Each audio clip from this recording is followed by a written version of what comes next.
Good morning बच्चों। Class 12 subject आपका home science. आपके सेकेंड चैप्टर से हम पहला पार्ट लिए हैं। पार्ट का नाम है मानव की आवश्यकताएं, परिस्थितियां तथा निराशा। नवजात शिशु जैसे ही संसार में आंखें खोलता है उसे भूख लगती है।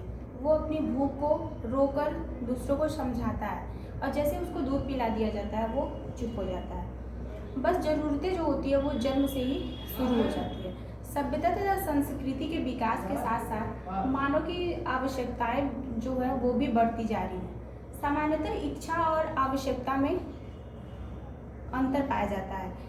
मनुष्य बड़ी से बड़ी चीज़ों को लेने की उसकी इच्छा तो हो सकती है, परंतु उसकी वो इच्छा ज़रूरत नहीं हो सकती है। इसी प्रकार से कुछ विद्वानों ने भी अपने मत दिए हैं। जैसे स्मिथ तथा पैटरसन के अनुसार आवश्यकता किसी वस्तु को प्राप्त करने की वह इच्छा है जिसको पूरा करने के लिए मनुष्य में योग्यता हो, जो उसके लिए व्यय करने को तैयार हो। ये जरूरी नहीं है कि मनुष्य का जो इच्छा कर रहा है वो उसकी आवश्यकता हो सके। जैसे किसी शिक्षक को स्कूटर की इच्छा है, लेकिन तो उसके पास उसको पूरा करने के लिए साधन भी है, साधन यानी धन है, वो उसको लेने के लिए तैयार भी है, तब वो उसकी इच्छा को हम जरूरत समझेंगे। इसी प्रकार से मानवीय आवश्यकताओं का महत्व है। मानवीय आवश्यकताओं का बहुत ही बड़ा महत्व होता है। इसमें इसको दो भागों में विभक्त किया गया है। आवश्यकताएं असीमित होती हैं। मनुष्य की आवश्यकताओं का निर्धारित करना काफ़ी कठिन होता है।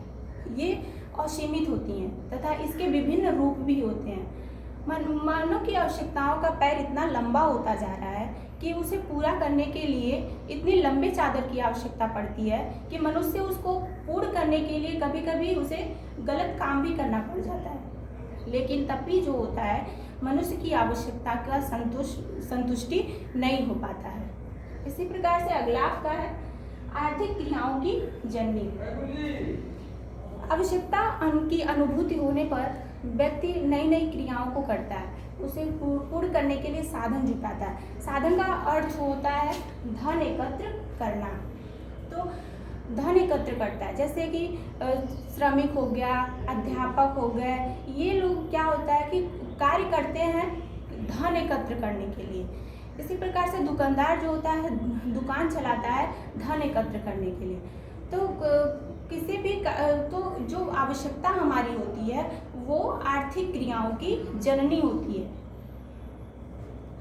इसी प्रकार से आवश्यकताओं का वर्गीकरण किया गया है। 3 भागों में आवश्यकता को बांटा गया है। पहला है आवश्यक आवश्यकताएं, आरामदायक आवश्यकताएं और विलासिता संबंधी आवश्यकताएं। आवश्यक आवश्यकता जो होता है वो मनुष्य को जीवन जीने के लिए अनिवार्य रूप से आवश्यक होता है। जैसे आपका हो गया भोजन, मनुष्य को जीवित रहने के लिए भोजन की आवश्यकता होती है। फिर हो गया मकान, वर्षा, धूप, इन सब चीज़ों से बचने के लिए मनुष्य को मकान की जरूरत होती है। इसी प्रकार से वस्त्र हो गया, तन को ढकने के लिए मनुष्य को वस्त्र की जरूरत होती है। तो भोजन, वस्त्र और मकान जो होता है मनुष्य की मूलभूत आवश्यकता यानी अनिवार्य आवश्यकता मानी जाती है। इसी प्रकार से आरामदायक आवश्यकता हो गया, जो अनिवार्य आवश्यकता के बाद जैसे मनुष्य को सुख देने वाले आवश्यकता जो होती है उसे आरामदायक आवश्यकता की श्रेणी में रखते हैं। जैसे हो गया आपका किचन में गृहिणी के लिए उपकरण यंत्र जो प्रयोग करती हैं उससे उनको आराम, सुख, सुविधा मिलता है, तो वो आरामदायक आवश्यकता माना जाएगा। फिर आपका विलासिता संबंधी आवश्यकता।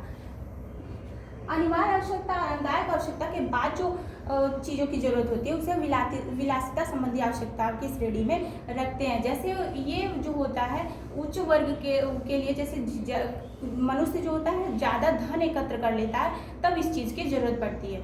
जैसे कि महंगा कार हो गया, महंगे मकान हो गया लेना, बड़ा मकान लेना, महंगे वस्त्र लेना, आभूषण लेना, ये सारी चीज़ें विलासिता संबंधी आवश्यकता में आती है।